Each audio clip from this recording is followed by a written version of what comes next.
E o Acontece na região está em Lençóis Paulista. Eu estou aqui no escritório Ventura, estou com a Amarildo Ventura, que é o diretor aqui da instituição, e a gente veio falar hoje sobre holding.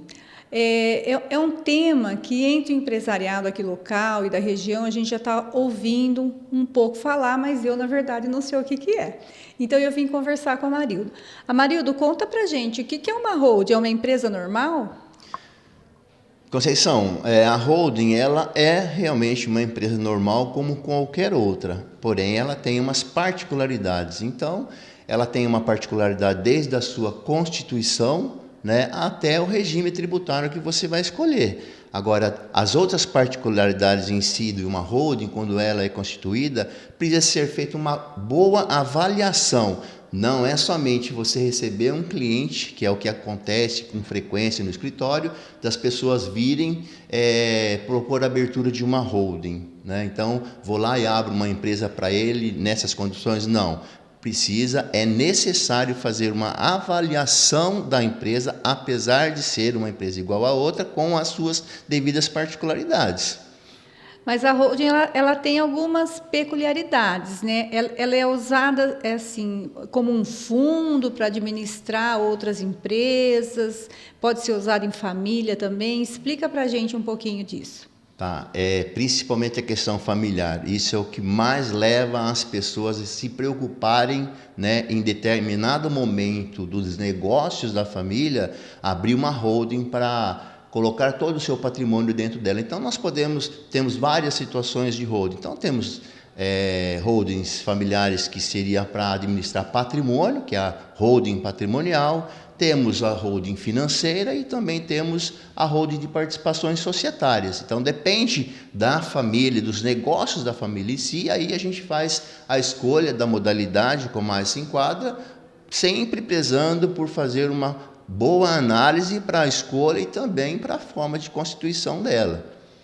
Porque aí a constituição em si, a gente tem que identificar quem são os detentores de patrimônio, como isso vai ocorrer dentro dessa holding, como que fica os familiares em relação a isso. Por isso é necessário o estudo e muitas reuniões para se chegar a melhor condição para a família. E quais seriam as vantagens, Amarildo, para, por exemplo, uma família que tem vários bens, né, imóveis alugados? Qual seria a vantagem de ter uma holding? Nem sempre existe vantagem na abertura de uma holding, por isso, voltando lá sempre, né? Análise para identificar possíveis vantagens. Mas assim, vamos imaginar o seguinte cenário: é uma empresa que detém um determinado montante de patrimônio, né? E esse patrimônio ele tem rendimentos, principalmente quando provém de aluguéis. Então, quando vende aluguéis, você, dentro da pessoa física, tem uma tributação elevada, que chega a 27,5%. Dentro de uma holding, no atual cenário de tributação, a tributação é de 11,33%. Isso é a ilisão fiscal em relação aos tributos. Mas aí também existe outras condições para a constituição e vantagem. Então, isso eu falo para você em relação ao patrimonial, mas aí tem as societárias que a gente precisa também fazer avaliação. Gente, o Amarildo, a gente veio falar de holding porque ele fez uma especialização, né, Amarildo, recentemente? Recentemente eu estive em São Paulo fazendo um curso com um profissional lá que conhece muito disso. Eu também, hoje, eu posso dizer para você que eu conheço um pouco, né, mas eu fui me aprofundar um pouquinho mais, por conta de, hoje, a gente é muito procurado para ser questionado sobre esse assunto, né? Eu quero abrir uma holding, então a gente precisa conversar com o cliente. Então, fazer o estudo. Por que a gente faz um estudo dentro de uma holding para saber se é interessante, dentro de tudo que eu falei, acrescentando mais um pouco? Quando você leva para uma holding bens patrimoniais, você tem que calcular o ITCMD ou ITBI, que vai incidir sobre a operação dependendo das condições que isso vai acontecer. Por isso que eu falo que o estudo tem que ser feito, que o custo para isso é muito elevado. E aí, nem sempre o que você vai economizar de tributos mensalmente considerando a tributação pessoa jurídica para pessoa física, vai compensar isso. Só que também temos a questão de sucessão. Então, dentro das famílias, o principal seria a sucessão, né? A família, os patriarcas, matriarcas, decidir por isso, trazer para a sociedade as famílias que seriam possíveis de colocar dentro dessa holding, né?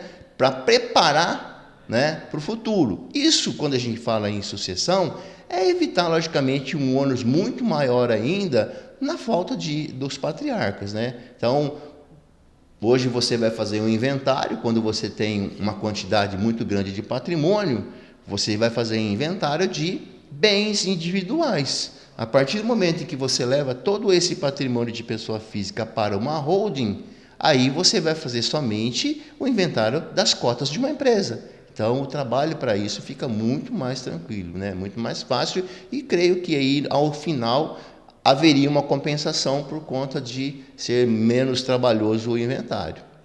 Então, é assim, né? A gente, né, conseguiu aí constituir um patrimônio, né, Amarildo? Tem que estar sempre antenado para que tenha, assim, busque soluções, né, que facilitem e que não vão onerar tanto. E, para isso, precisa sempre ter a orientação de um profissional capacitado, né, Amarildo? Sim.